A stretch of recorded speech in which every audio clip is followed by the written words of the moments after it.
ওয়ামতাজুল ইয়াউমা আইয়ুহাল মুজরিমুন।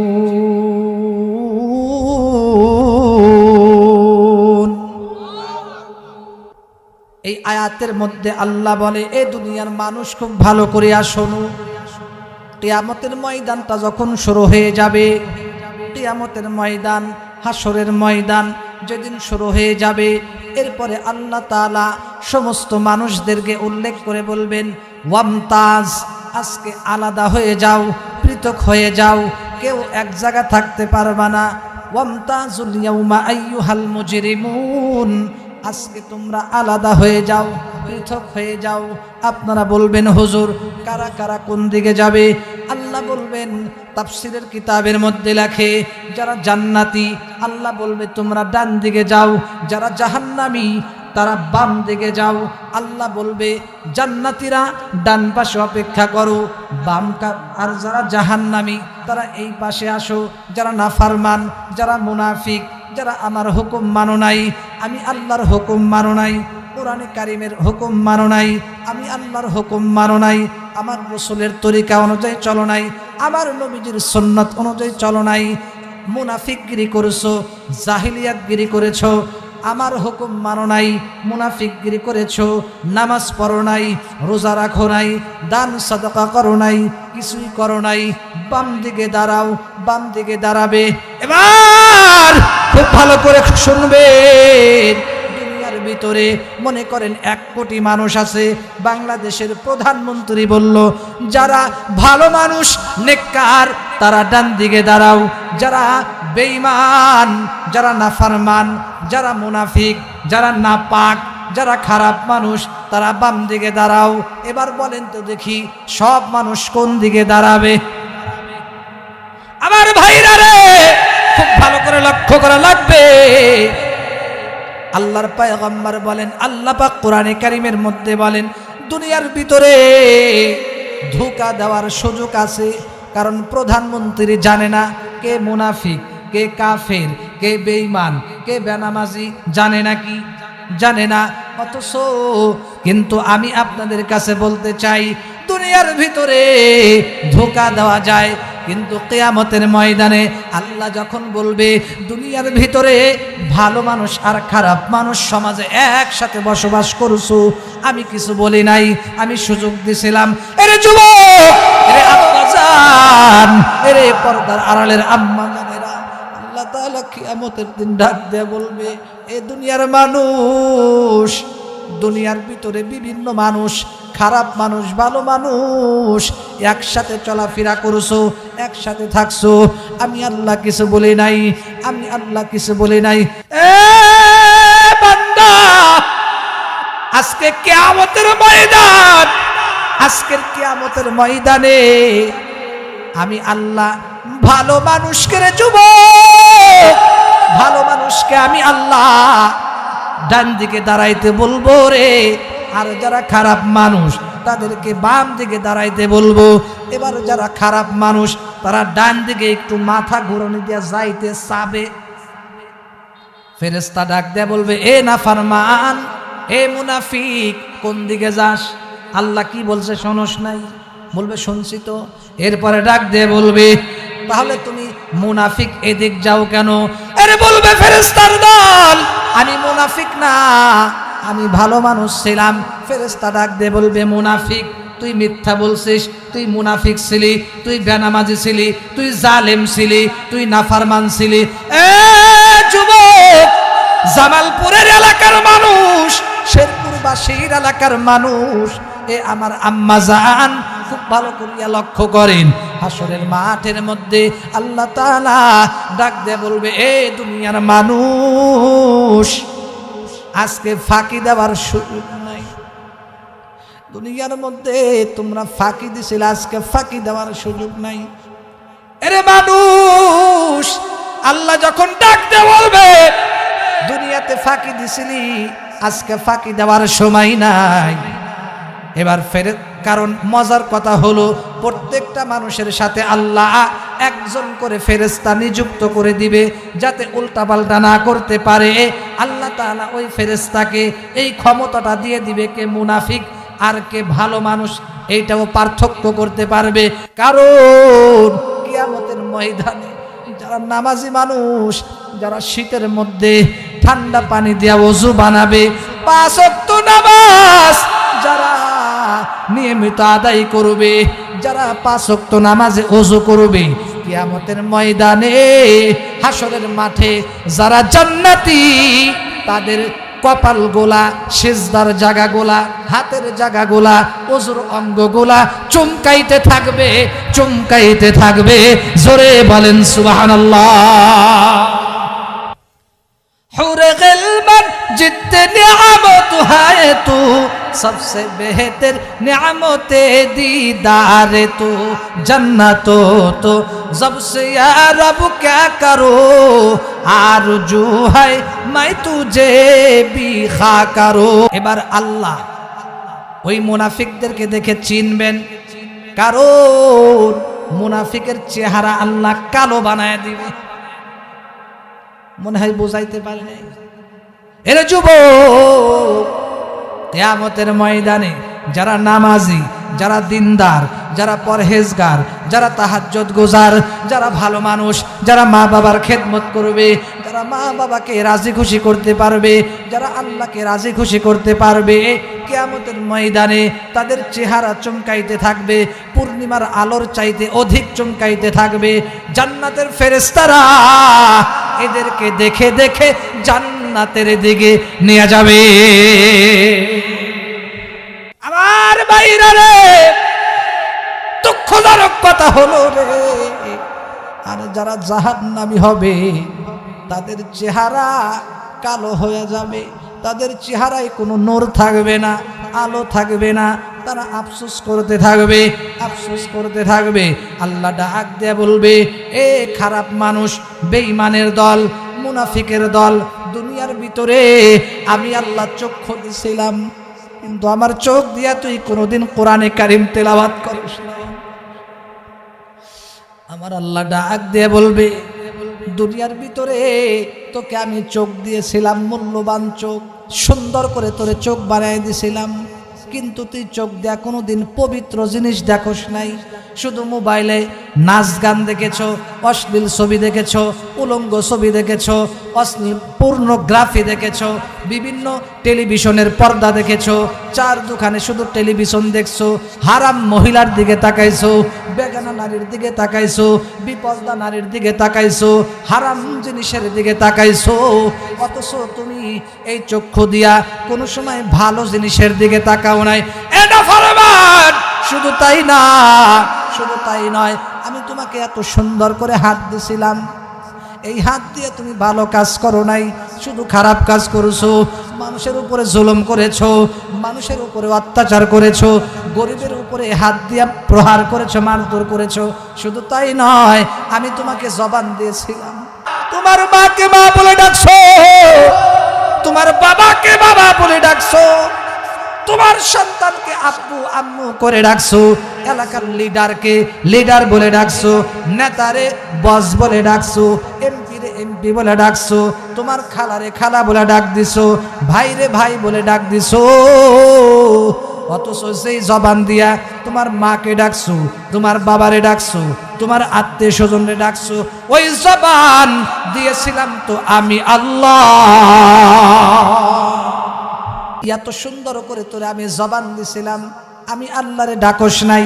আজকে বুঝবি কেমন মজা লাগে।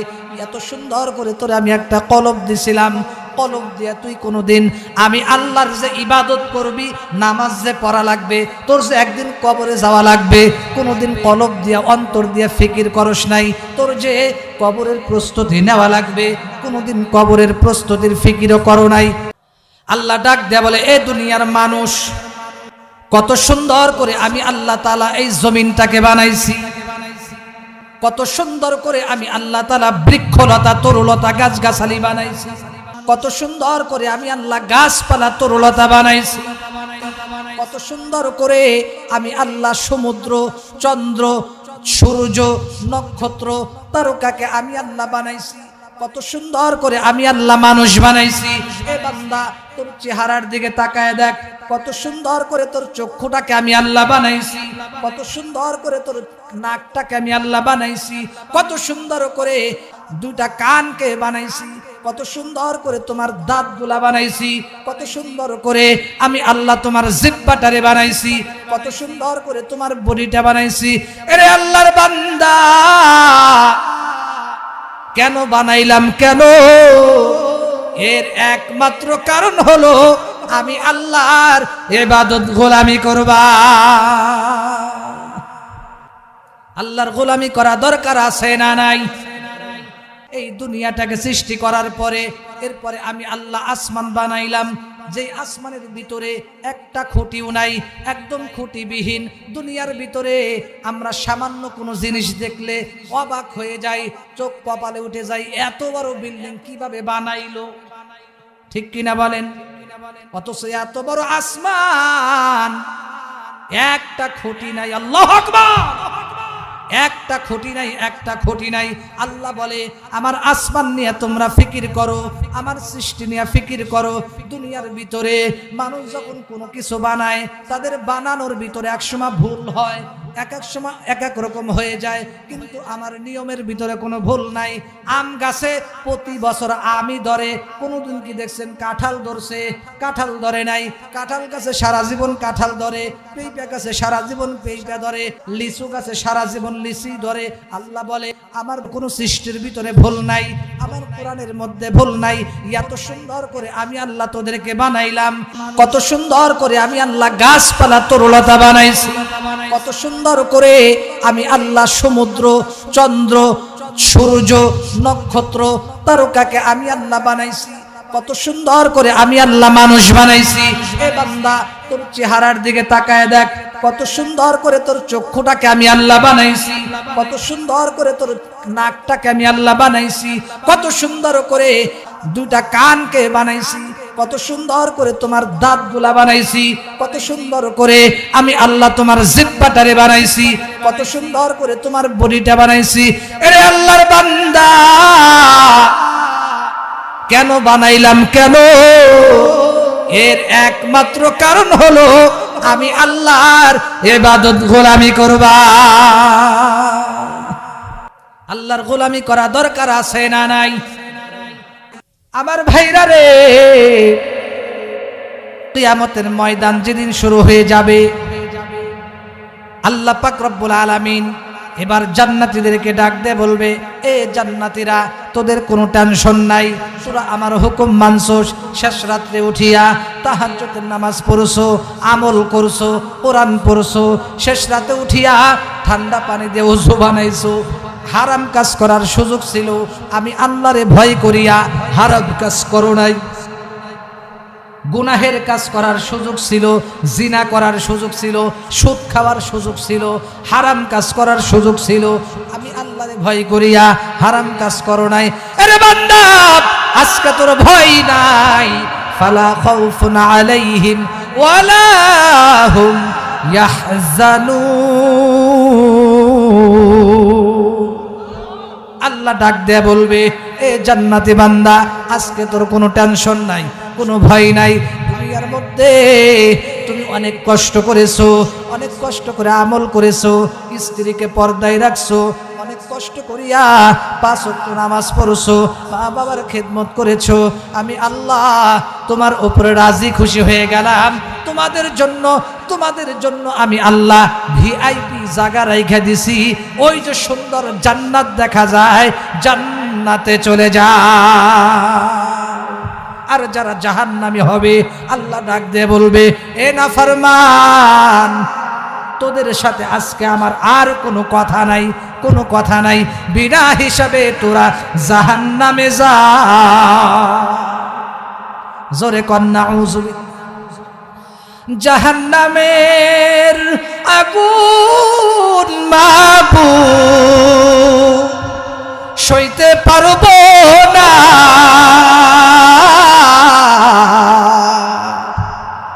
দুনিয়াতে নৌকা দায়া, আখিরাতে কাদায়ও না। জাহান্নামের আগুন মাবুদ সইতে পারবো না,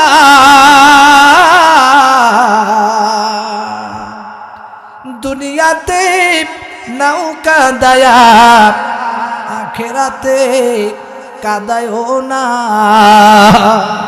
আমার ভাইরা রে, যারা দুনিয়ার ভিতরে আল্লাহকে ভয় করিয়া, জাহান্নামকে ভয় করিয়া, হাসরের ময়দানের কথা ভয় করিয়া, যারা আমার আল্লাহকে ভয় করিয়া চোখ থেকে পানি বের করবে, আল্লাহর ভয়ে যারা কাঁদবে, যারা বেশি বেশি মাওলাকে ভয় করিয়া কাঁদবে, কিয়ামতের ময়দানে তাদের কান্দা লাগবে না, কান্দা লাগবে না। আমার ভাইরা রে, আর যারা দুনিয়ার মধ্যে যারা কাঁদবে না, যারা কাঁদবে না, আল্লাহকে ভয় করে কাঁদবে না, কবরের কথা স্মরণ করে কাঁদবে না, জাহান্নামের কথা স্মরণ করে কাঁদবে না, কিয়ামতের ময়দানে তাদের কোনো কান্নার শেষ থাকবে না। কানতে কানতে তাদের বুক পানি হয়ে যাবে, কানতে কানতে এক সময় চোখ দিয়ে আর পানি বের হবে না, রক্ত বের হইয়া নদী দিয়া, রক্তের নদী দিয়া বুক পানি হইয়া যাবে। জাহান্নামীরা আফসোস করতে করতে আঙ্গুল গুলিয়া চাবায়া চাবায়া খাবে, আর আফসোস করবে, হায় হায় কেন আমল করি নাই, কেন আমল করি নাই। আমার ভাইরা রে, যারা এখনো নামাজ পড়ো না, যারা স্ত্রীকে পর্দায় রাখো না, যেই মারা এখনো নামাজ পড়ো না, সন্তানকে নামাজের কথা বলো না, যারা এখনো স্বামীর সাথে বেয়াদবি করো, যারা ঠিক মতো নামাজ আদায় করো না, পর্দা করো না, চুল ছেড়ে দিয়ে হাঁটো, মার্কেটে যাও বিপর্দায়, আমি তাদেরকে বলতে চাই, হাসরের মাঠে প্রত্যেকটা মানুষ হাদিসের মধ্যে আসে আফসোস আর আফসোস করবে। শুধু জাহান্নামী জান্নাতীরা আফসোস করবে না, চা দিন, শুধু জাহান্নামীরা আফসোস করবে না, জান্নাতীরাও আফসোস করবে। আপনারা বলবেন হুজুর জান্নাতীরা আবার কিভাবে আফসোস করবে? এবার খুব খেয়াল করে হাদিসটা শুনুন। আমার ভাইরা রে, কিয়ামতের ময়দানে জান্নাতীরা আফসোস করবে। কেন আফসোস করবে? আপনারা বলবেন হুজুর জান্নাতে যাওয়ার পরে আবার কিসের আফসোস? না না, জান্নাতের ভিতরে এক একজনের জান্নাতের স্তর এক এক রকম হবে, এক একজনের জান্নাত এক এক রকম হবে। যেমন দুনিয়াতে একজনের 2 তলা বিল্ডিং, আর একজনের 3 তলা বিল্ডিং, আর একজনের 5 তলা বিল্ডিং, আর একজনের 10 তলা বিল্ডিং, আর একজনের 5টা গাড়ি, আর একজনের আমেরিকা বাড়ি, আর একজনের পাকিস্তানে ঘর বাড়ি করছে, আর একজনের বিভিন্নভাবে সম্পত্তি কামায়। 2 তলা বিল্ডিংওয়ালা আফসোস করে আমি যদি 10 তলা বিল্ডিং এর মালিক হইতাম। এবার সমস্ত মানুষেরা আফসোস করবে, জান্নাতের আফসোস করবে, আহারে আমি যদি আর একটু বেশি ইবাদত করতাম তাহলে আজকে আমি আরো বড় জান্নাত পাইতাম।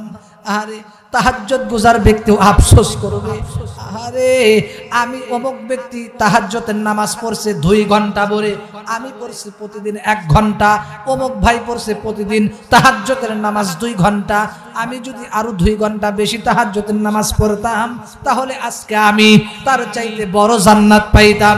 শুধু তাই নয়, দানবীররা আফসোস করবে, আহারে অমুক ব্যক্তি লাখ লাখ টাকা দান করে আজকে কত বড় বিল্ডিং এর মালিক হয়েছে, কত বড় রাজপ্রাসাদ জান্নাতের মালিক হয়েছে, আমি যদি আরো দান করতাম দুনিয়াতে থাকতে, আরো বড় যদি দানবীর হইতাম, আরো 2-4টা যদি মাদ্রাসা মসজিদ কইরে আসতাম তাহলে আমার জান্নাতটা কত বড় হইতো। এইগুলা বইলা বইলা আফসোস করবে। আর জাহান্নামীরা তাদের আফসোসের কোনো শেষ থাকবে না। আফসোস করবে, আফসোস। আমার ভাইরা রে, জাহান্নামীরা ডাকতে বলবে, ওগো আল্লাহ দুনিয়াতে থাকতে বুঝি নাই, মাবুদ গো আর একটা বার মেহেরবানি করে দুনিয়াতে পাঠাও। আল্লাহ বলে পাঠাইলে কি করবি? আল্লাহকে ডাক দেয়া বলে, মালিক রে, এ প্রভু আর একটা বার যদি তুমি দুনিয়াতে পাঠাও গো, তোমার ইবাদত বন্দেগী ছাড়া কিছুই বুঝবো না। এবার বলবে কেন গাঁজা খাবি না, ডাল মাল খাবি না, কিছু বলবে না ডাল খাবো না, গাঁজা খাবো না, বিড়ি খাবো না, কিচ্ছু খাবো না, শুধু ইবাদত আর ইবাদত করব। এরপরে আল্লাহ ডাক দিয়ে বলবে, এ না ফারমান, দুনিয়াতে যে আমি নবী রাসূল পাঠাইছিলাম, কোরআন পাঠাইছিলাম, দুনিয়ার মধ্যে ছাত্র যদি পরীক্ষা প্রথম সাময়িক পরীক্ষায় ফলাফল ভালো করতে পারে তাহলে তো আলহামদুলিল্লাহ, ভালো যদি না করে দ্বিতীয় পরীক্ষায় আবার ভালো ফলাফলের আশা করা যায়, দ্বিতীয় পরীক্ষায় না পারলে তৃতীয় পরীক্ষায় ভালো ফলাফলের আশা করা যায়। কিন্তু আখিরাতের মামলা এমন 5টি মামলা দাঁড়ায়া রইছে, ওই মামলায় যদি একবার তুমি ঠইকা বসো আর কোনদিন দুনিয়াতে আইসা জিতবার আর আশা না।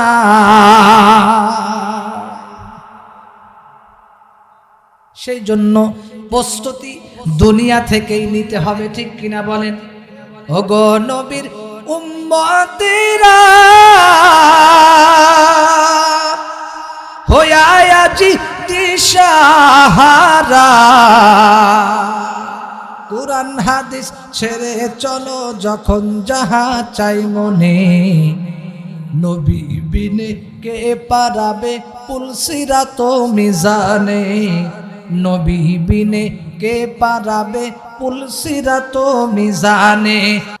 আল্লাহ ডাক দেয়া বলে, এ দুনিয়ার মানুষ, কত সুন্দর করে আমি আল্লাহ তাআলা এই জমিনটাকে বানাইছি, কত সুন্দর করে আমি আল্লাহ তাআলা বৃক্ষলতা তরুলতা গাছগাছালি বানাইছি, কত সুন্দর করে আমি আল্লাহ সূর্য বানাইছি, তারকা বানাইছি, চন্দ্ররাজি বানাইছি, নক্ষত্র বানাইছি, কত সুন্দর করে আমি আল্লাহ ফল ফলর দান করছি। এরপরে এই দুনিয়াটাকে সৃষ্টি করার পরে এরপরে আমি আল্লাহ আসমান বানাইলাম, যে আসমানের ভিতরে একটা খুঁটিও নাই, একদম খুঁটিবিহীন। দুনিয়ার ভিতরে আমরা সামান্য কোনো জিনিস দেখলে অবাক হয়ে যাই, চোখ কপালে উঠে যায়, এত বড় বিল্ডিং কিভাবে বানাইলো, ঠিক কিনা বলেন?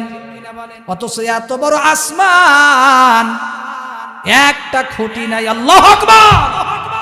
একটা খুঁটি নাই, একটা খুঁটি নাই। আল্লাহ বলে, আমার আসমান নিয়ে তোমরা ফিকির করো, আমার সৃষ্টি নিয়ে ফিকির করো। দুনিয়ার ভিতরে মানুষ যখন কোনো কিছু বানায়, তাদের বানানোর ভিতরে একসময় ভুল হয়, এক এক সময় এক এক রকম হয়ে যায়, কিন্তু আমার নিয়মের ভিতরে কোনো ভুল নাই। আম গাছে প্রতি বছর আমই ধরে, কোনোদিন কি দেখছেন কাঁঠাল ধরছে? কাঁঠাল ধরে নাই। কাঁঠাল গাছে সারা জীবন কাঁঠাল ধরে, পেঁপে গাছে সারা জীবন পেঁপে ধরে, আম গাছে লিচু গাছে সারা জীবন লিচি ধরে। আল্লাহ বলে, আমার দুনিয়ার ভিতরে কোনো সৃষ্টির ভিতরে ভুল নাই, আমার কোরআনের মধ্যে ভুল নাই। এত সুন্দর করে আমি আল্লাহ তোদেরকে বানাইলাম। দুনিয়া সুন্দর করে আল্লাহ তাআলা বানানোর পরে এরপরে আল্লাহ তাআলা জিন জাতিরে বানাইলেন। জিন জাতি দুনিয়ার ভিতরে অল্প কয়েকদিন ইবাদত বন্দেগী করলেন।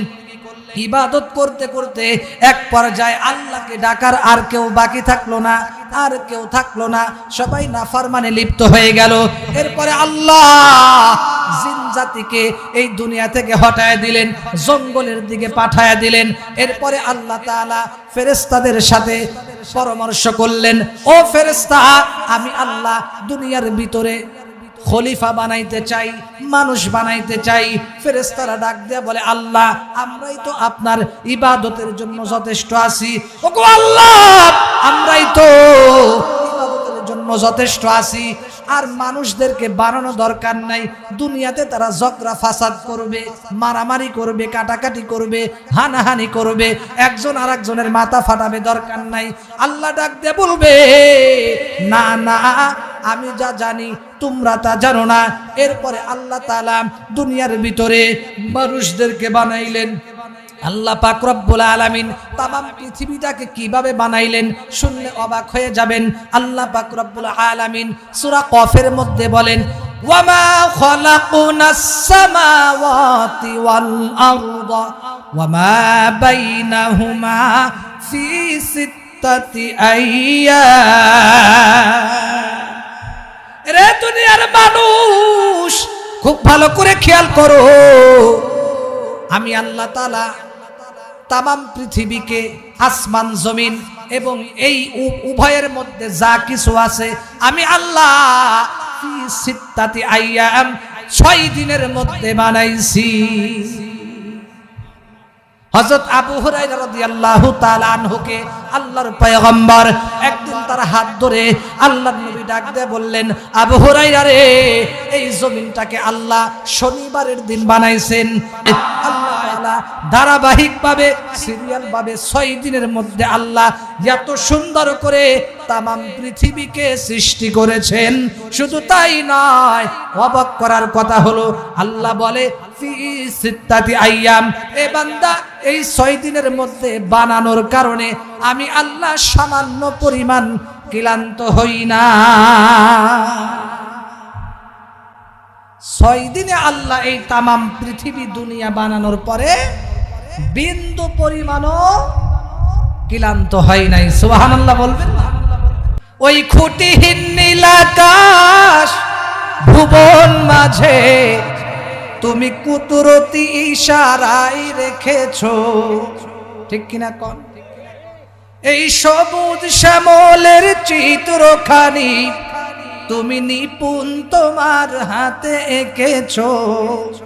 ওগো আল্লাহ, শুকর তোমার, আমারে যে মুসলিম করেছো।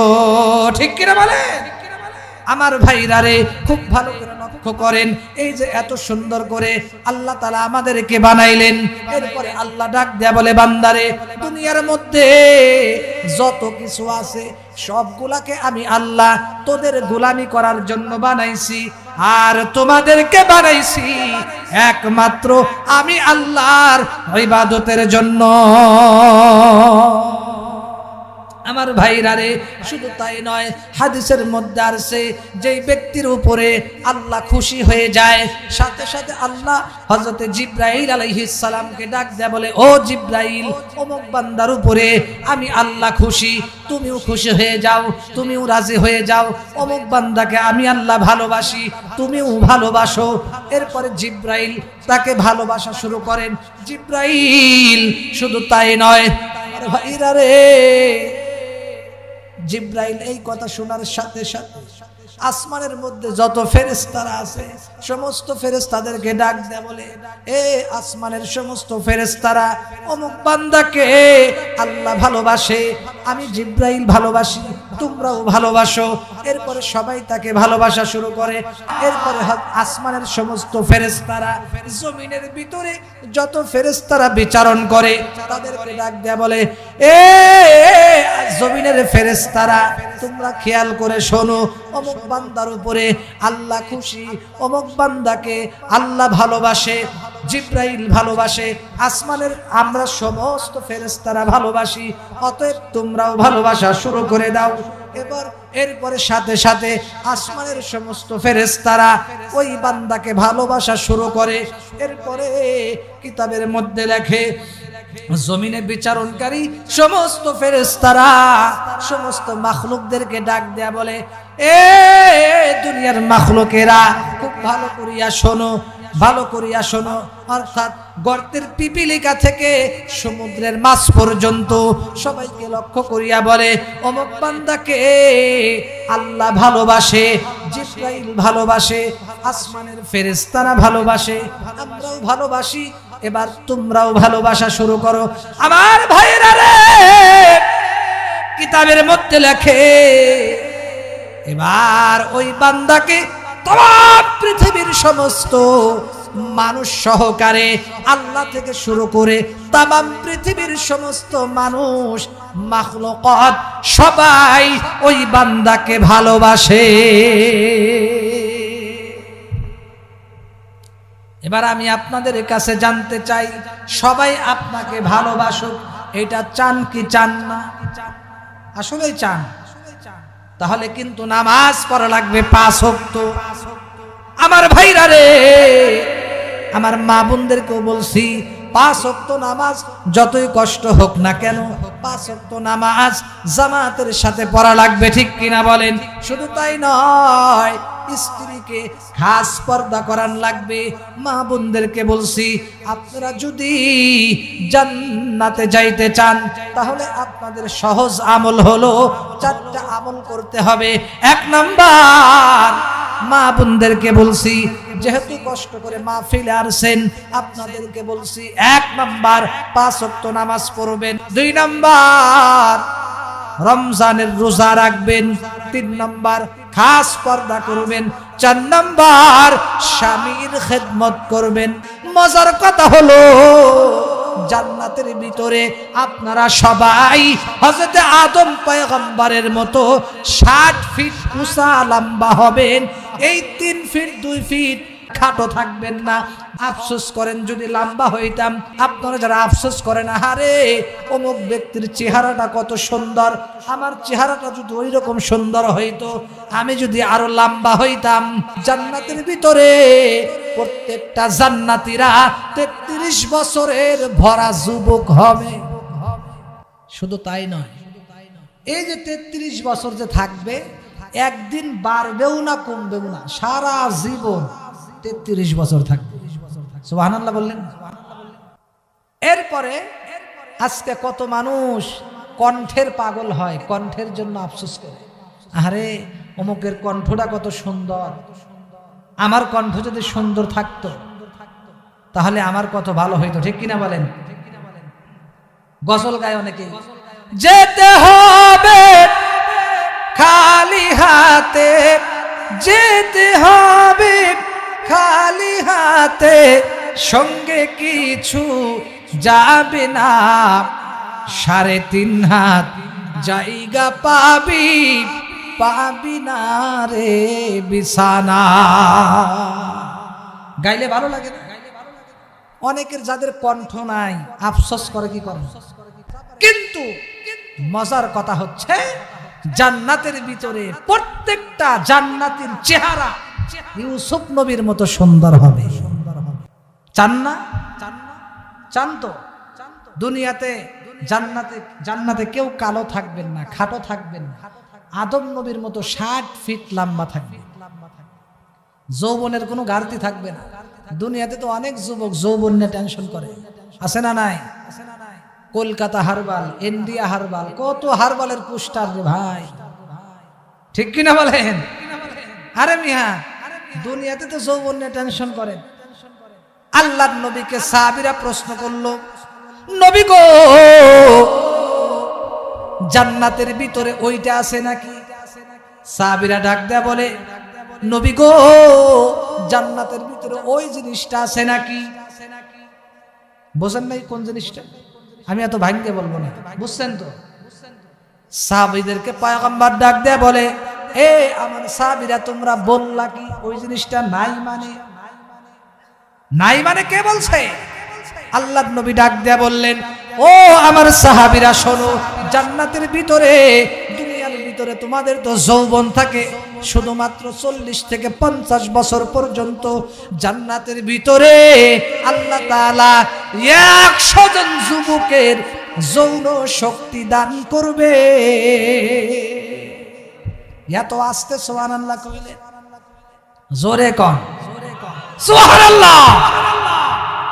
জান্নাতের ভিতরে আল্লাহর নবী বলে, ওই দুর্বল পুরুষ না, একেবারে টাটকা যুবক, টাটকা যুবক, 35 বছরের ভরা যুবক, এইরকম শক্তিশালী 100 জন যুবকের যৌন শক্তি প্রত্যেকটা জান্নাতি ব্যক্তিকে দেওয়া হবে। শুধু তাই নয়, প্রত্যেকটা জান্নাতের চেহারা হবে ইউসুফ পয়গম্বরের মতো, প্রত্যেকটা জান্নাতীর গলার কণ্ঠ হবে দাউদ নবীর মতো। ওঠো বিলাল, আযান দাও রে, সময় বয়ে যায়, মধুর সুরে আযান দাও রে, সময় চলে যায়। ওঠো বিলাল, আযান দাও রে, সময় বয়ে যায়। সুন্দর সুন্দর করে আজান দাও রে, সময় চলে যায়। খারাপ লাগেনি? শেষ করে দেই, মুনাজাত দেই এখনে। আমার ভাইরা রে, খুব ভালো করে লক্ষ্য করেন। এরপরে আল্লাহ মজার একটা কথা শোনেন। যখন জান্নাত আল্লাহ দিবে, হাদিসের মধ্যে আর সেলাম বা হাদিস, জান্নাতীদেরকে যখন জান্নাতে দিবে, জাহান্নামীদেরকে যখন জাহান্নামে দেবে, এরপরে আল্লাহ তাআলা মৃত্যু নামক যে বস্তু আছে, এই মৃত্যু নামক বস্তুটার ভিতরে, মৃত্যু নামক জিনিসটারে, বস্তুকে ওর গলার মধ্যে কাপড় লাগায়া জান্নাত আর জাহান্নামীদের পাচিরের মাঝখানে নিয়ে আসবে।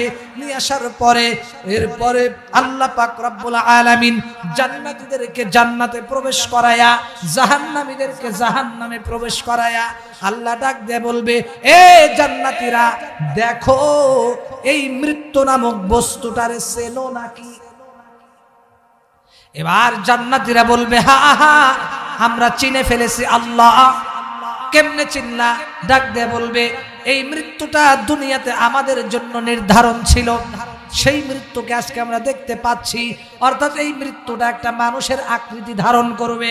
আমার ভাইরা রে, জাহান্নামীদেরকে বলবে, তোমরা চিনছো নি? বলবে, হ্যাঁ চিনছি। সবাই বলবো চিনছি, যেটা দুনিয়ার ভিতরে আমাদের জন্য নির্ধারণ ছিল।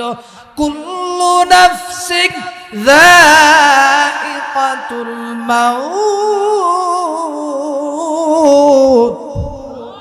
আল্লাহ বলবেন, কোরআনে আল্লাহ বলে, প্রতিটি জানদারের, প্রাণীর মৃত্যুর স্বাদ গ্রহণ করা লাগবেই। ঠিক কিনা বলেন?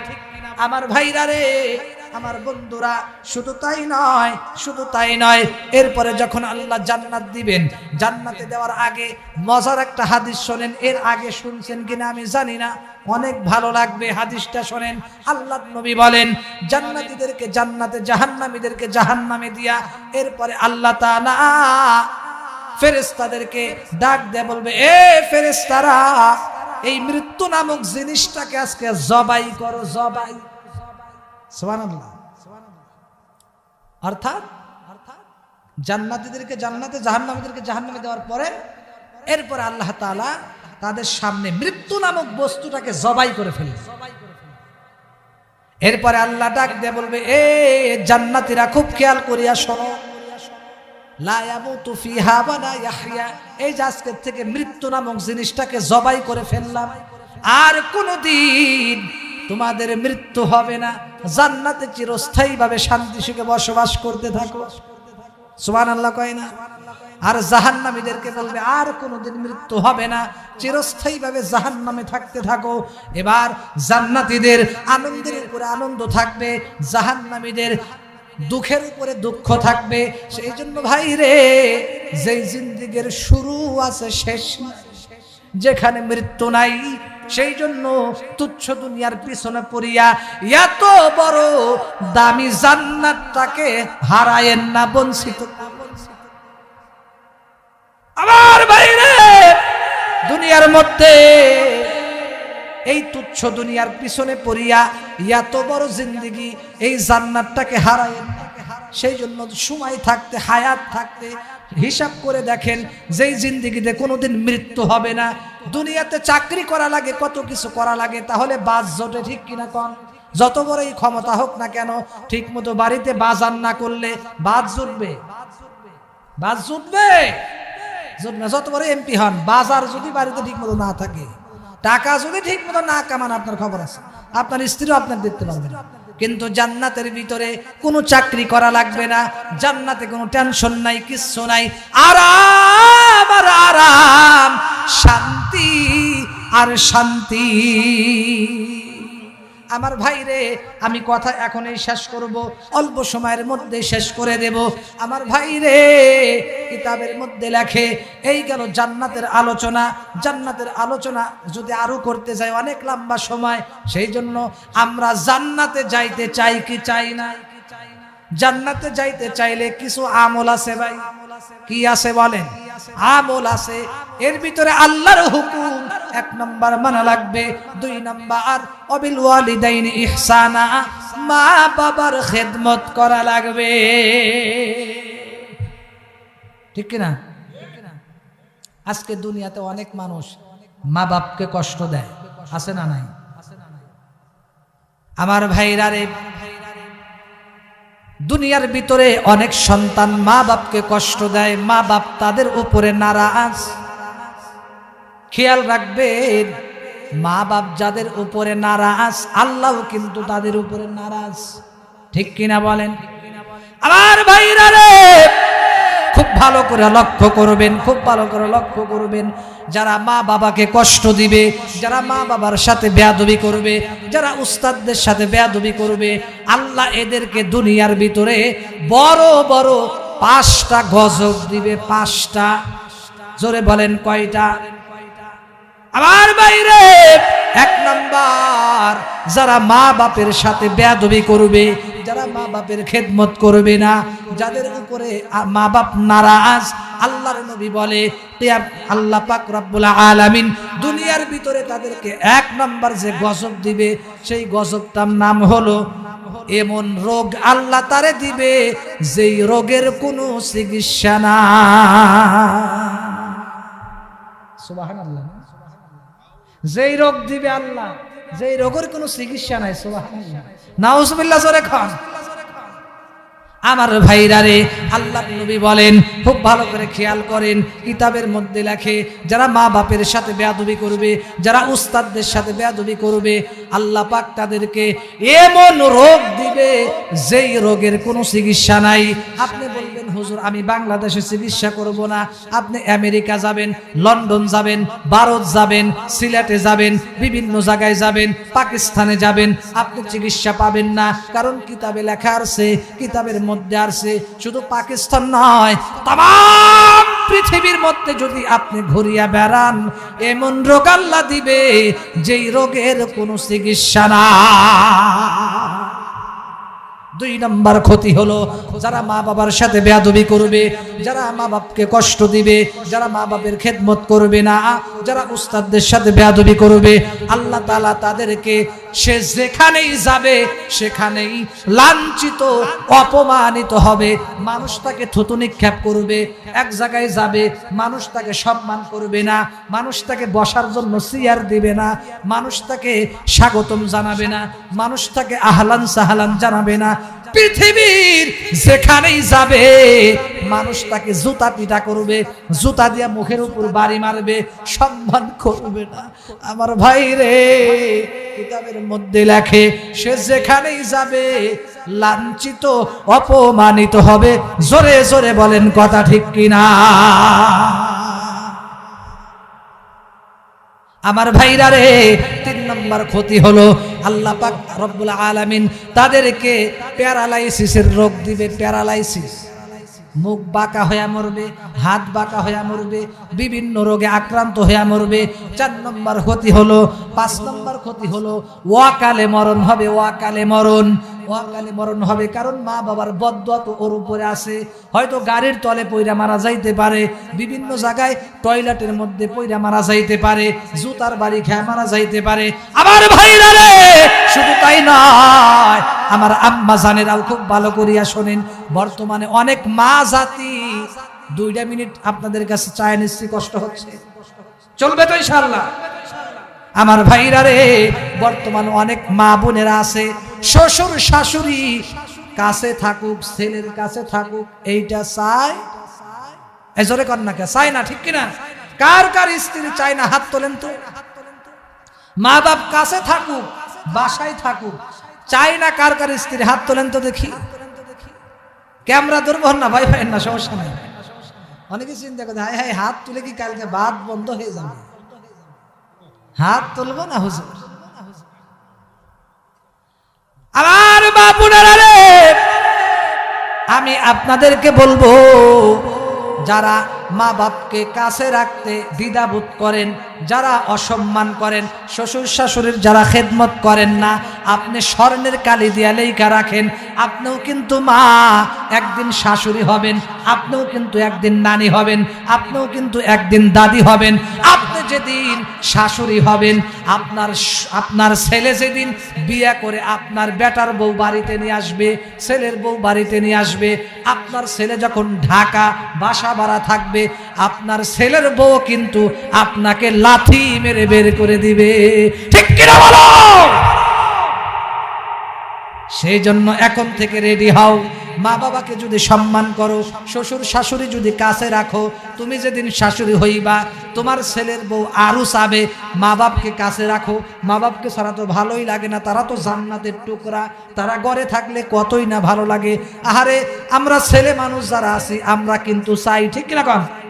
কিন্তু অনেক স্ত্রী চাই না।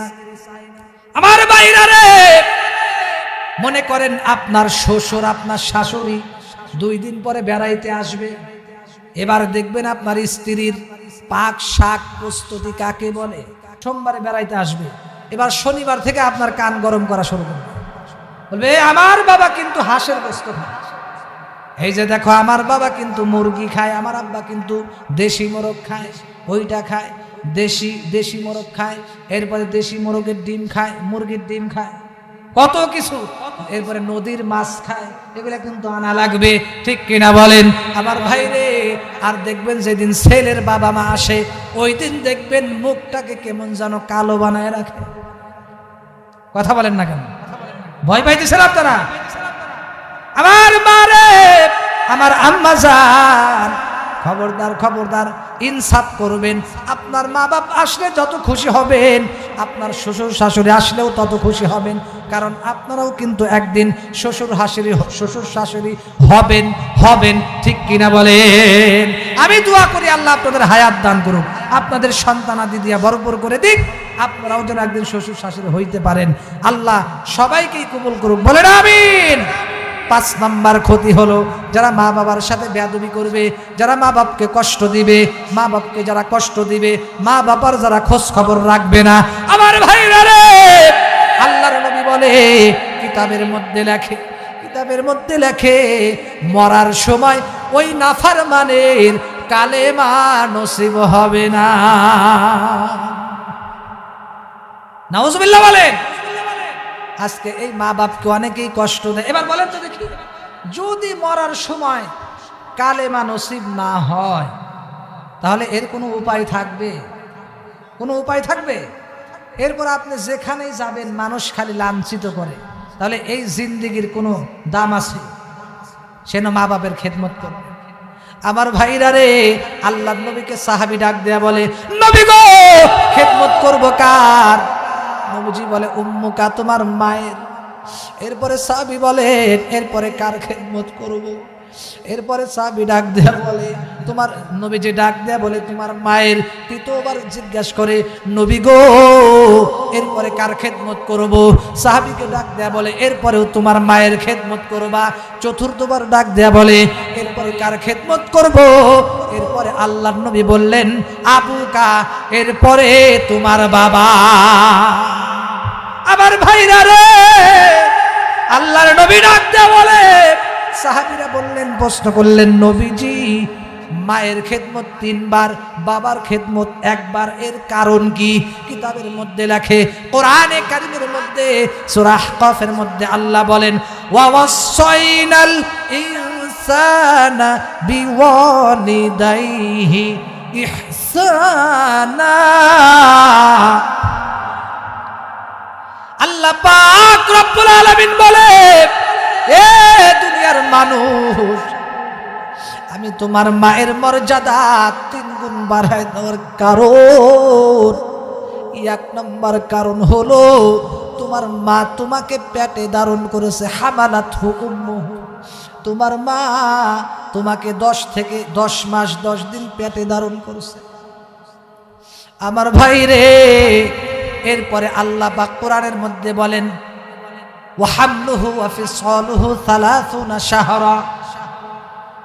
আল্লাহ পাক রব্বুল আলামিন এই আয়াতের মধ্যে ধারাবাহিকভাবে বলে 2 নম্বর কারণ হলো তোমার মা তোমাকে প্রসব বেদনার যন্ত্রণা সহ্য করেছে। ঠিক কিনা বলেন? আমার ভাই রে, কত মা দুনিয়াতে আসিয়া, আহারে দুনিয়াতে আসার পরে সন্তানকে জন্ম দেওয়ার কারণে কত মা দুনিয়াতে মারা যায়, কত মা সন্তান জন্ম দিতে গিয়া, তোমাকে আমাকে জন্ম দিতে গিয়া কত মা দুনিয়াতে জমিনে গরু খায়। তাজা তাজা রক্ত দিয়ে জমিন লাল হয়ে যায়। কত মা বেহুশ, কত মা কত কষ্ট করে আমার ভাই রে। সেই জন্য আল্লাহ বলে আমি আল্লাহর পরে তোর মার খেদমত করবি। 3 নম্বর, তোর মা তোকে দুধ পান করাইছে 2 থেকে 2.5 বছর, এই কারণে আমি আল্লাহ তোর মায়ের মর্যাদা 3 গুণ বাড়ায় দিছি। ওগো মা তুমি এই ধরনের শ্রেষ্ঠ নিয়ামত, তোমারই পদতলে রয়েছে জান্নাত। এই পৃথিবী থাকতো গো ফুল পাখিহীন, এই পৃথিবী থাকতো গো মায়ামোহহীন, ঠিক কিরকম? এই পৃথিবী থাকতো গো ফুল পাখিহীন, এই পৃথিবী থাকতো গো মায়ামোহহীন, যদি না পেত মায়ের মায়ারি হাত, যদি না পেত মায়ের মায়ারি হাত। ওগো মা তুমি এই ধরনের শ্রেষ্ঠ নিয়ামত, তোমারই পদতলে রয়েছে জান্নাত। কোরআনে আল্লাহ তাআলা তারই পরে মা বাপের কথা দিলেন, তাদেরই তরে সদা ইহসান তরে, ইহসান তরে। কোরআনে আল্লাহ তাআলা তারই পরে মা বাপের কথা দিলেন, তাদেরই তরে সদা ইহসান তরে, ইহসান তরে। তাদেরই খুশিতে হয় আল্লাহর সন্তোষ, তাদেরই নারাজে হয় আল্লাহ অসন্তোষ। খোদারি রহম তারা, খোদারি রহম তারা এ ধরার বরকত, খোদারি রহম তারা এ ধরার বরকত। ওগো মা তুমি এই ধরনের শ্রেষ্ঠ নিয়ামত, তোমারই পদতলে রয়েছে জান্নাত। ওগো মা তুমি এই ধরনের শ্রেষ্ঠ নিয়ামত, তোমারই পদতলে রয়েছে জান্নাত। আল্লাহর নবী ডাক দেয়া বলে সেই জন্য মায়ের খেদমত করবি, মায়ের খেদমত, বাবার খেদমত করবা, মায়ের খেদমত করবা। কারণ ছোটবেলায় আমাদের জন্য কত কষ্ট করেছে আমি জানি। এই জায়গা অনেকের মা নাই, অনেকের আব্বা নাই, অনেকের দাদা নাই, অনেকের দাদি নাই, আত্মীয় স্বজন কবরে শুয়ে রয়েছে। আমার ভাইরে সংক্ষেপে একটা ঘটনা বলে আমি শেষ করে দেব। আমার ভাইরা রে, একটা জামানার মধ্যে আল্লাহ 3 জন ব্যক্তিকে পরীক্ষা করলেন। একজন ব্যক্তি কুষ্ঠরোগী, কুষ্ঠরোগ ছিলেন না, জায়গায় জায়গায় সাদা সাদা। এই 2 মিনিটে শেষ করবো, বসেন, কেউ উঠবেন না, কেউ উঠবেন না, বসেন, অল্প সময় শেষ করবো। কুষ্ঠরোগী, কুষ্ঠরোগী ব্যক্তি আইছে, আসার পরে ওই কুষ্ঠরোগীর কাছে মানে 3 জন ব্যক্তিকে আল্লাহ পরীক্ষা করবে। কি করবে ভাই? পরীক্ষা করবে। কুষ্ঠরোগীকে এসে ডাক দেয়া বলে, এ আল্লাহর বান্দা তুমি কি চাও? বলে আমার হাত পা সমস্যা, হাতে কুষ্ঠরোগী মানুষ আমাকে ঘৃণা করে, কয় আমার শরীরে যদি চামড়া ভালো হয়ে যেত খুশি হইতাম। ফেরেশতা হাত বোলাই দিছে, শরীর ভালো হয়ে গেছে, সুবহানাল্লাহ। এরপরে বলে আর কি চাও তুমি বলো? কয় আমাকে একটা উটনি দিলেই চলবে। এবার একটা উটনি দিল, বললো আল্লাহ তোমার এর ভিতরে বরকত দান করো। এবার উনি ফেরেশতা ওখান থেকে মানে ফেরেশতার বেশে একজন ফেরেশতা মানুষের বেশে আসছে, আইসা বলতেছে আচ্ছা ঠিক আছে বুঝলাম। এরপরে বললেন যে দ্বিতীয় ব্যক্তির কাছে গেল, তার মাথায় চুল নাই, টাক। বললো ভাই তোমার কি বিপদ, কি সমস্যা? কয় আমার মাথায় চুল নাই, মানুষ আমাকে ঘৃণা করে, টাক বলে খেপায়।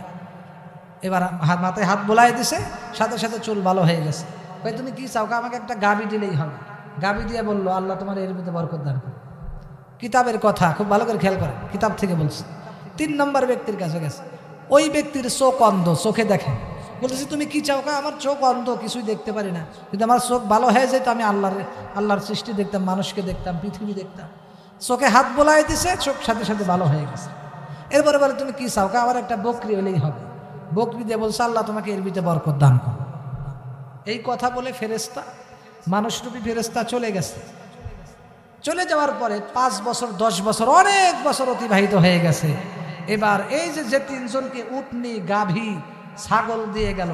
তাদের এত বরকত আল্লাহ দিছে, একেবারে মনে করেন পুরা ময়দান ওই এলাকা একেবারে গাভীর বাচ্চা দিয়া, উটনির বাচ্চা, ছাগলের বাচ্চা দিয়ে, মানে পাল দিয়ে একবারে ভরে গেছে, পুরা মাঠ ভরে গেছে।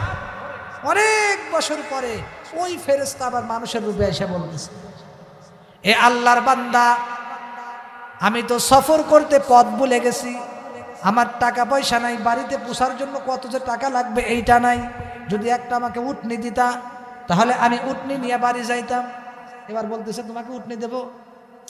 কয় দেখেন, যে আল্লাহ আপনারা এত উটনি দিছে, আমাকে একটা উটনি দেন। খুব খেয়াল করেন, গুরুত্বপূর্ণ একটা কথা, যে আল্লাহ আপনারা এত কিছু দিছে, একটা উটনি আমাকে দেন না, বাড়িতে যাওয়ার মতো আমার টাকা নাই, আমার হাতে টাকা শেষ হয়ে গেছে, যদি একটা উটনি আমাকে দিতেন আমি বাড়ি যাইতে পারতাম। যে আল্লাহ আপনারা এত কিছু দিন, সাথে সাথে খেয়ে পাওয়া, আমাকে আল্লাহ দিছে মানে এগুলো আমি নিজে কষ্ট করে কামাইছি। এরকম লোক অনেকে আসে না নাই? যদি বলে ভাই মাদ্রাসায় কিছু দান করো, এত কিছু তোমার আল্লাহ দিছে, এত টাকা পড়ছে, কে বলছে আল্লাহ দিছে? আমি এগুলো কষ্ট করে কামাইছি। তো এইরকম লোক এখনো সমাজে আসে না নাই? তো ওই ব্যক্তি করতেছে, ও পণ্ডিতি করতেছে, কে বলছে এগুলো আমাকে আল্লাহ দিছে? বাদ দাও, এগুলা আমি বাপদাদার সম্পত্তি ছিল, আমার আগের থেকেই পাইছি। এরপরে ফেরেশতা বলতেছে, আচ্ছা বলো তো, তুমি কুষ্টি রোগী ছিল না? তুমি একেবারে মানুষ তোমার ঘৃণা করতো, কিছুই ছিল না তোমার, আরও খেয়ে গেছে, এই এত বড় সাহস, আবার বড় বড় কথা, যাও সে তাড়াতাড়ি। তখন বলে, তুমি যদি মিথ্যা বলে থাকো তাহলে আল্লাহ তোমাকে আগে যেমন ছিল অমন করে দিক। এই কথা বলতে দেরি, সাথে সাথে একবার আগের মতো হয়ে গেছে। তার যত উটনি আছে লাখ লাখ, সব উটনি মরে ছারখার হয়ে গেছে, শেষ। এবার দ্বিতীয় ব্যক্তির কাছে এসে আয়সা বলতেছে, ভাই আমি তো ওই একই কথা বলছে আর কি। তো সেই বলতেছে, এগুলো আমার বাপদাদার সম্পত্তি, আমি গাবি দিতে পারবো না, ওই একটা গাবি দেন।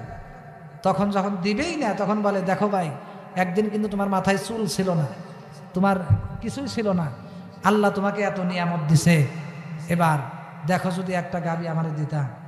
তখন বলে, আমি দিতে পারবো না। একই কথা, আমি ওদিকে যাবো না, সংক্ষেপে শেষ করতেছে, লম্বা কাহিনী সংক্ষেপে শেষ করতেছে। এরপরে বললো যে, দিবা না তো? কয় না, দেবো না। কয় দেখো আল্লাহ কিন্তু তোমার এগুলা দিছে। কয় না, আমারে দেয় নাই, নাউজুবিল্লাহ, এগুলো আমার বাপ দাদার সম্পত্তি বেশি। এরপরে আল্লাহ ফেরেশতা বলতেছে, সত্যি যদি তুমি বইলে তুমি যদি মিথ্যা বলে থাকো, তাহলে আগে যেমন ছিলে আল্লাহ তোমার ওইরকম বানাই। সাথে সাথে বলতে দেরি, ওইরকম হইতে দেরি হয়নি। এবার খালি মাথা থাপড়াই দিছে, বসেন। এরপরে তৃতীয় ব্যক্তির কাছে গেছে, যাওয়ার পরে বলতেছে, আল্লাহর বান্দা, তোমার কাছে অমুক ব্যক্তি, তোমার কাছে আল্লাহ কত সম্পত্তি দিছে, কত বকরির পাল দিছে, আমি বাড়িতে যাওয়ার জন্য সামগ্রী নাই, টাকা শেষ হয়ে গেছে, যদি একটা ছাগল আমাকে দিতা আমি বাড়ি যাইতে পারতাম। আমার বাইরে এই কথা বলার সাথে সাথে অন্ধ ব্যক্তিকে বলতেছে, তুমি কিন্তু একদিন চোখ ছিল না, এইটা এত কিছু বলে নাই, শুধু বলছে একটা কি আমাকে দিবা, যে আল্লাহ তোমার এত কিছু দিছে। বলতে দেরি, সাথে সাথে অন্ধ ব্যক্তির মনটা কত ভালো দেখেন, কত ভালো দেখেন, বলতেছে, অবশ্যই অবশ্যই মুসাফির, একদিন আমি আসলে অন্ধ ছিলাম, আমার কিছুই ছিল না, এই সব আমার আল্লাহ দান করছে, অতএব একটা কেন, তোমার যত লাগে সব তুমি এখান থেকে নিয়ে যা। সুবহানাল্লাহ আসতে কইলেন, আগামীকাল বাড়িতে গিয়ে নাস্তা খায় সুবহানাল্লাহ, জোরে কান সুবহানাল্লাহ। আমার ভাই রে, এবার ওই অন্ধ ব্যক্তি ডাক দিয়ে বলে, যত লাগে নিয়ে যাও। ফেরেশতা এবার মুস্কি হাসি দিয়া বলে, ভাই রে, আমি তোমার এইগুলা নিতে আসি নাই, আমি পরীক্ষা করার জন্য আসছি। 15-20 বছর আগে যে আল্লাহ আমারে পাঠাইছিল, তোমাদেরকে যে আমি চোখ ভালো করে দিয়ে গেছিলাম, আমি কিন্তু সেই ফেরেশতা বাড়াইছি। অতএব আমি মানুষ না, আমি ফেরেশতা, আমার কোনো কিছু দরকার নাই, তোমার জিনিস তোমার কাছেই রেখে দাও। তোমার ওই 2 ভাই পরীক্ষায় ফেল করছে, আগে যেমন ছিল ওই রকমই হয়ে গেছে, দুনিয়াও হারাইছে, আখেরাতও হারাইছে। আর তুমি পরীক্ষায় পাশ করার কারণে আল্লাহর কথা বলার সাথে সাথে তুমি যেহেতু সব দিতে চাইছো, আল্লাহ তোমার উপরে রাজি খুশি হয়ে গেছে। এবার তুমি দুনিয়াও জিতলা, আখেরাতও জিতলা, আমি দোয়া করি আল্লাহ তোমার এই ছাগলের পালে আরো বেশি বরকত দান করুন। অন্ধ ব্যক্তি এবার দুনিয়াতেও জিতলো, আখেরাতেও জিতলো। বর্তমান জামানায় দেখবেন বেশিরভাগ মানুষ যারা বড় লোক, বেশিরভাগ মন ছোট, ঠিক কিনা? গরিব মানুষের বাসায় দেখবেন চিন্তা করে, হাইরে একটা মেহমান আছে, না জানে কি দেখি দিমু, কোনটাই বেয়াদবি হয় আল্লাহ জানে। বড় লোকের বাসায় যাবেন, কি বলতে গায়ে দেখ কোনো মতে কিছু খাওয়াই দিছে খেলে, ঠিক কিনা বলেন না? আবার অনেক বড় লোক আছে মন ভালো, কিন্তু বেশিরভাগই কি কেপটা, এত কেপটারে ভাই, ওরা কেপটাগিরি কইরেই তো মনে করেন এত বড় হয়েছে, বুঝেন? আমি তো ঢাকা শহরে থাকি, বিশ্বাস করেন যত বাড়িওয়ালা আছে বেশিরভাগ বাড়িওয়ালাই কেপটে। ভাড়াটিয়ারা মনে করেন মানে কি বলবো, তাদের ভাড়া থাকে এত মন বড়, কিন্তু এরা বাড়িওয়ালা ভাড়া পায় প্রতি মাসে 1,50,000। এরপরে এদের মন বড় করে না, বললে কয় হুজুর অমুক ব্যস্ত, তমুক ব্যস্ত, নানান ব্যস্ততার শেষ নাই।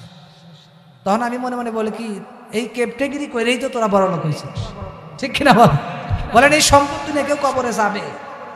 কেউ যাবে না, সব থুয়া যাওয়া লাগবে। যেটা বুক করবেন ভাই সাথে, ওইটাই সাথে যাবে। সেজন্য খাওয়া মিস করবেন না, এটা কথা বলি। জীবনে যেখানে ভালো মন্দ যা পাবেন খাবেন ভাই, টাকা গোছাইলাম। আমার মনের কথা বলি, আমি ভালো জিনিস পাইলে আমি ছাড়ি না, কারণ সব থুয়া যাওয়া লাগবে, ঠিক কিনা? যেটা খাবেন ওইটাই সাথে যাবে, সেজন্য খাওয়া মিস করবেন না, ঠিক কিনা বলেন? সব থুয়া যাওয়া লাগবে। বেশি বেশি খাবেন, আল্লাহ যদি খাওয়ায় আপনার খাইতে সমস্যা আছে? বেশি বেশি খাবেন, নিজে খাবেন, একা খাবেন না, স্ত্রীকেও খাওয়াবেন, নিজেও খাবেন, স্ত্রীকেও খাওয়াবেন, সন্তানদেরকেও খাওয়াবেন। আর একটা কথা বলি, দেখেন মা বাবার লোকে বেয়াদবি করলে তাহলে কি ভয়ানক পরিস্থিতি ভাই। এমন রোগ আল্লাহ দিবে যেই রোগের কোনো চিকিৎসা নাই। এমন অবস্থা হবে, কালেমা নসিব হবে না, যেখানে যাবেন লাঞ্ছিত অপমানিত হবেন। বলেন আপনার জীবনের কোনো দাম আছে? আর একটা পয়েন্ট আছে, যারা মা বাপকে কষ্ট দিবে, বেয়াদবি করবে, এদের রিজিক থেকে আল্লাহ রিজিক কমায় দিবে, এদের রিজিকে বরকত হবে না, রিজিক আল্লাহ কমায় দিবে। সেজন্য মা বাপ যদি খুশি থাকে, বিশ্বাস করেন আপনার রিজকে, টাকায়, খাদ্যে, সম্মানে, ইজ্জতে কোনো জায়গায় আপনার কমতি হবে না।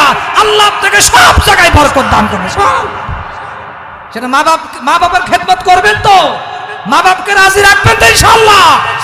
মা বাবার সাথে যারা এই পর্যন্ত বেয়াদবি করছেন আজকেই ক্ষমা নেবেন, আর জীবনে বেয়াদবি করবেন না। কপাল পোড়া অনেক আছে, মার গায়ে হাত দেয়, বাবার গায়ে হাত দেয়, আসে না নাই? খবরদার, কপাল পুড়ে যাবে। মা বাবার গায়ে হাত দিবে না ভাই। মা বাবার কাছে এখনো সময় আছে, ক্ষমা চাও, মাপ চাও। অনেকে বলবেন হুজুর আমার মা বাপ তো দুনিয়াতে নাই, মারাই গেছে।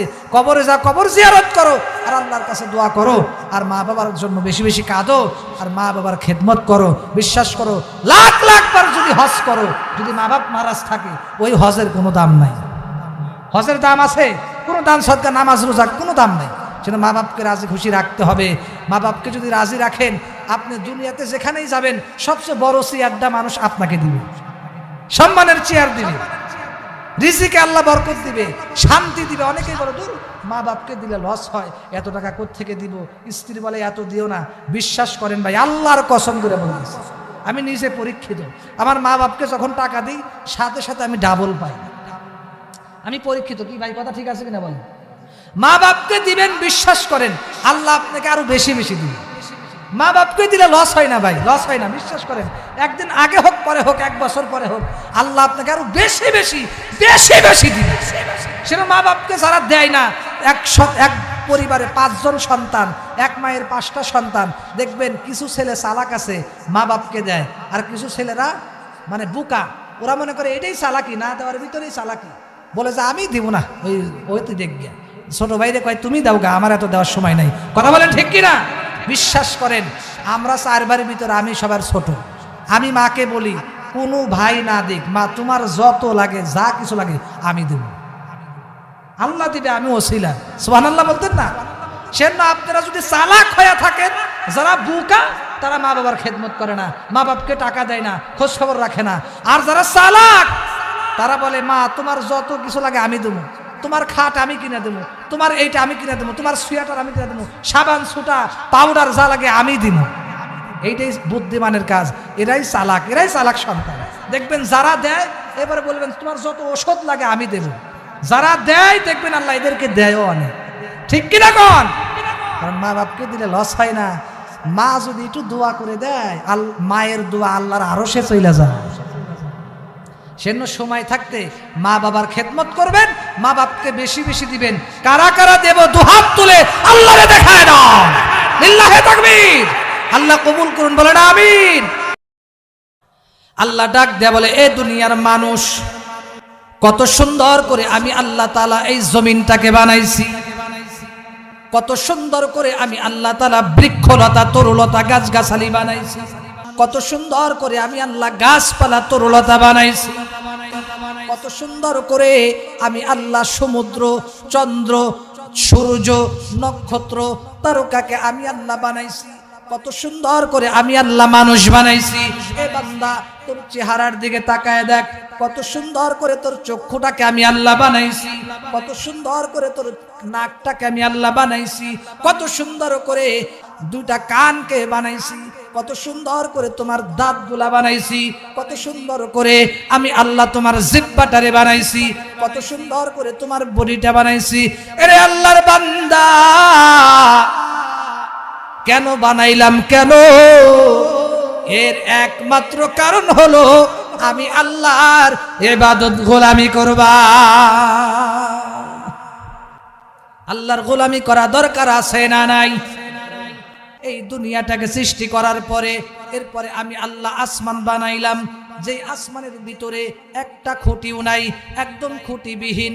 দুনিয়ার ভিতরে আমরা সামান্য কোনো জিনিস দেখলে অবাক হয়ে যাই, চোখ কপালে উঠে যায়, এত বড় বিল্ডিং কিভাবে বানাইলো, ঠিক কিনা বলেন?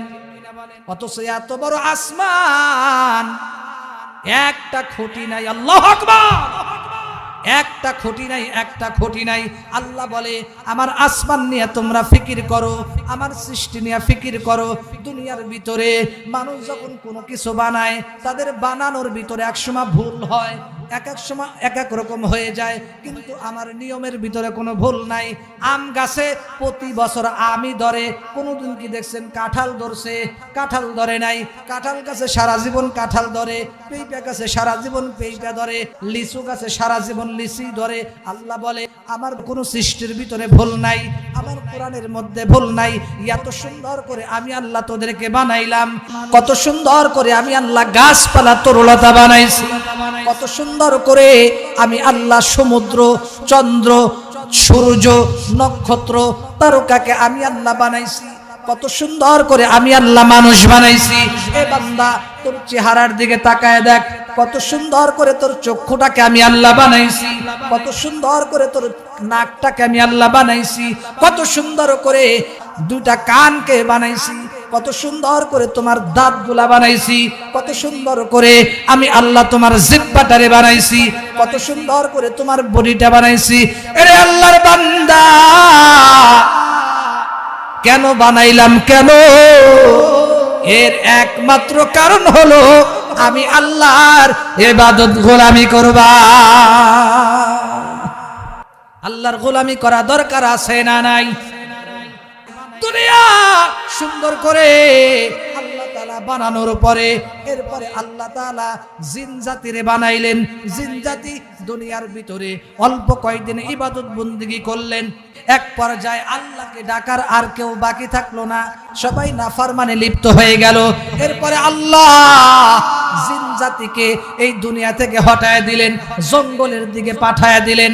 এরপরে আল্লাহ তাআলা ফেরেশতাদের সাথে পরামর্শ করলেন, ও ফেরেশতা, আমি আল্লাহ দুনিয়ার ভিতরে খলিফা বানাইতে চাই, মানুষ বানাইতে চাই।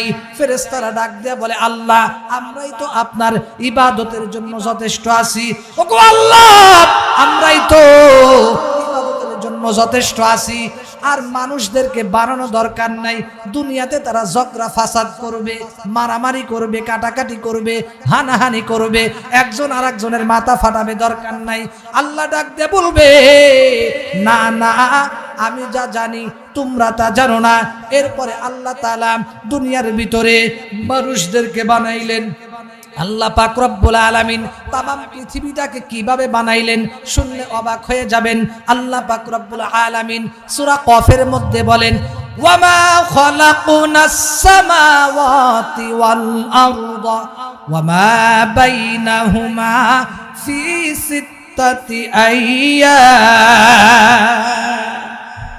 রে দুনিয়ার মানুষ, খুব ভালো করে খেয়াল করো, আমি আল্লাহ তাআলা তামাম পৃথিবীকে, আসমান জমিন মধ্যে যা কিছু আছে, আমি আল্লাহ ফি সিত্তাতি আইয়াম 6 দিনের মধ্যে বানাইছি।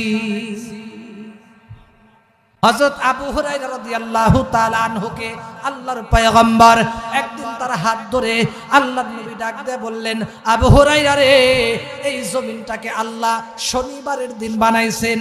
ধারাবাহিকভাবে সিরিয়াল ভাবে 6 দিনের মধ্যে আল্লাহ এত সুন্দর করে তামাম পৃথিবীকে সৃষ্টি করেছেন। শুধু তাই নয়, অবাক করার কথা হলো আল্লাহ বলে ফি সিত্তাতি আইয়াম, এ বান্দা এই 6 দিনের মধ্যে বানানোর কারণে আমি আল্লাহ সামান্য পরিমাণ ক্লান্ত হই না। 6 দিনে আল্লাহ এই তামাম পৃথিবী দুনিয়া বানানোর পরে বিন্দু পরিমাণও ক্লান্ত হয় নাই। সুবহানাল্লাহ বলবেন না? ওই খুঁটিহীন নীল আকাশ ভুবন মাঝে তুমি কুদরতি ইশারায় রেখেছো, ঠিক কিনা কোন? এই সবুজ শ্যামলের চিত্রখানি তুমি নিপুণ তোমার হাতে এঁকেছো। ওগো আল্লাহ, শুকর তোমার, আমারে যে মুসলিম করেছো, ঠিক কিনা বলেন? আমার ভাইরা রে, খুব ভালো করে লক্ষ্য করেন, এই যে এত সুন্দর করে আল্লাহ তাআলা আমাদেরকে বানাইলেন, এরপরে আল্লাহ ডাক দেয়া বলে, বান্দারে, দুনিয়ার মধ্যে যত কিছু আছে সবগুলাকে আমি আল্লাহ তোদের গোলামি করার জন্য বানাইছি, আর তোমাদেরকে বানাইছি একমাত্র আমি আল্লাহর ইবাদতের জন্য। আমার ভাইরা রে, শুধু তাই নয়, হাদিসের মধ্যে আছে যেই ব্যক্তির উপরে আল্লাহ খুশি হয়ে যায়, সাথে সাথে আল্লাহ হযরতে জিবরাইল আলাইহিস সালামকে ডাক দেয়া বলে, ও জিবরাইল, অমুক বান্দার উপরে আমি আল্লাহ খুশি, তুমিও খুশি হয়ে যাও, তুমিও রাজি হয়ে যাও, অমুক বান্দাকে আমি আল্লাহ ভালোবাসি, তুমিও ভালোবাসো। এরপরে জিবরাইল তাকে ভালোবাসা শুরু করেন। জিবরাইল শুধু তাই নয়, আমার ভাইরা রে,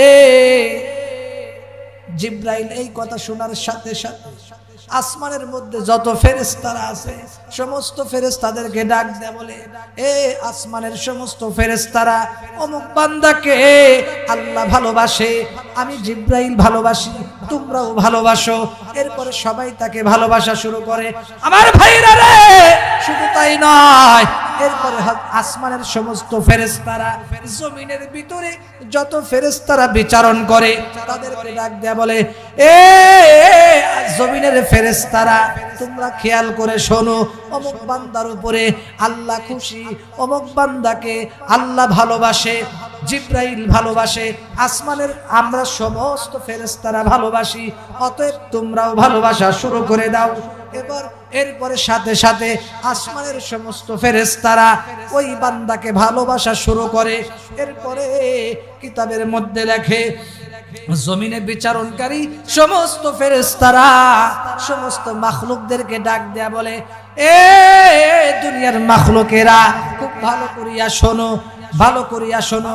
অর্থাৎ গর্তের পিপিলিকা থেকে সমুদ্রের মাছ পর্যন্ত সবাইকে লক্ষ্য করিয়া বলে, অমুক বান্দাকে আল্লাহ ভালোবাসে, জিবরাইল ভালোবাসে, আসমানের ফেরেশতারা ভালোবাসে, আমরাও ভালোবাসি, এবার তোমরাও ভালোবাসা শুরু করো।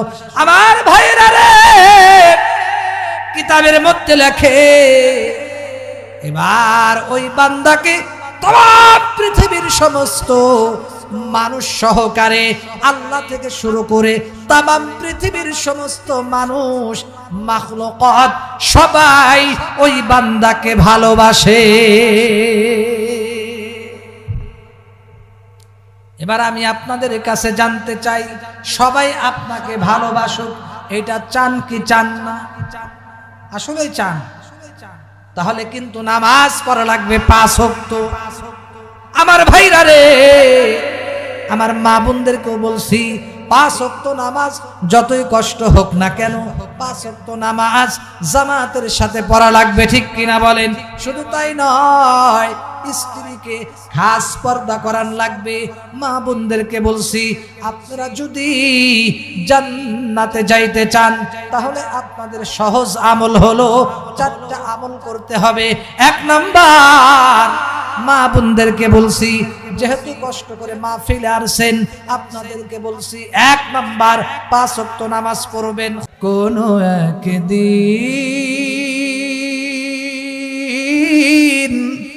এ দেশের আকাশে কালেমার পতাকা উড়বে, সেদিন সবাই খোদাই বিধান পেয়ে দুঃখ বেদনা ভুলবে। সেদিন আর রবে না হাহাকার, অন্যায় জুলুম অবিচার, ঠিক কিনা বলে? সেদিন আর কোনো জুলুম থাকবে, নির্যাতন থাকবে, কোনো জুলুম থাকবে না। আল্লাহ ডাক দেয়া বলে, এ দুনিয়ার মানুষ, কত সুন্দর করে আমি আল্লাহ তাআলা এই জমিনটাকে বানাইছি, কত সুন্দর করে আমি আল্লাহ তাআলা বৃক্ষলতা তরুলতা গাছগাছালি বানাইছি, কত সুন্দর করে আমি আল্লাহ গাছপালা তরুলতা বানাইছি, কত সুন্দর করে আমি আল্লাহ সমুদ্র চন্দ্র সূর্য নক্ষত্র তারকাকে আমি আল্লাহ বানাইছি, কত সুন্দর করে আমি আল্লাহ মানুষ বানাইছি।